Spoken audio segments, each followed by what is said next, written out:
বর্তমান সময়ে সবথেকে বেশি মানসিক টানাপোড়েনের মধ্য দিয়ে যাচ্ছেন আলম হাসান। তবে আশ্চর্যের বিষয় হল আলমের এই চরম অস্থিরতা দেখে যেন এক ধরনের স্বস্তি খুঁজে পেয়েছেন তার প্রাক্তন স্ত্রী শর্মিলা। কিন্তু কেন শর্মিলার এই হাসি, সেই চাঞ্চল্যকর রহস্য জানতে ভিডিওটি শেষ পর্যন্ত আমাদের সাথেই থাকুন। দীর্ঘদিন ধরে শর্মিলার মনে জমানো ক্ষোভের আগুন জ্বলছিল। মাত্র ৮ মাসের সংসার জীবনের তিক্ত স্মৃতি নিয়ে আলমের থেকে বিচ্ছেদ নিতে বাধ্য হয়েছিলেন তিনি। শর্মিলা চেয়েছিলেন আলমের হাত ধরে আজীবন পথ চলতে, কিন্তু সেই স্বপ্ন পূরণ হয়নি। এরপর আলম ও মুক্তার সংসার জীবন শুরু হলে শর্মিলা কেবল দূর থেকেই সব দেখেছেন। কেউ জীবনে ছেঁকা খায়া ব্যাকা হয়ে গেছে। এই স্বাধীনতার দিনে তার জীবনে আজকে অশান্তি চলছে। এই অশান্তি উপলক্ষে কি হওয়া যায়? ঠিক আছে,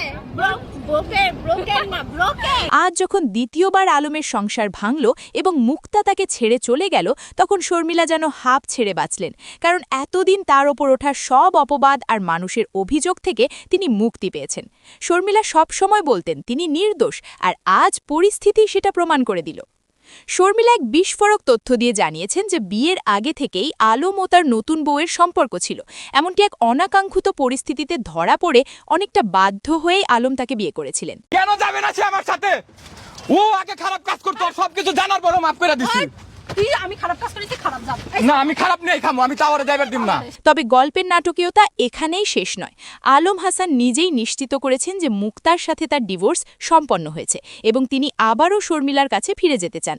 কিন্তু এবার পথটা আলমের জন্য মোটেও সহজ নয়। শর্মিলার বাবা এবং শর্মিলা মিলে আলমের সামনে কিছু কঠিন শর্ত জুড়ে দিয়েছেন। যদি আলম সেই শর্তগুলো মেনে নেন, তবেই শর্মিলা তার হাত ধরবেন।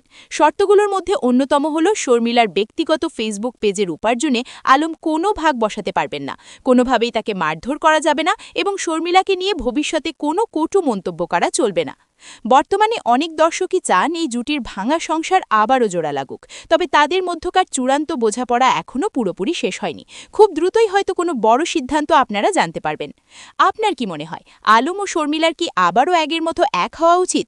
আপনার মূল্যবান মতামত আমাদের কমেন্ট বক্সে অবশ্যই লিখে জানান। আর ভিডিওটি ভালো লাগলে লাইক ও সাবস্ক্রাইব করে আমাদের পরিবারের সাথেই থাকুন। ধন্যবাদ।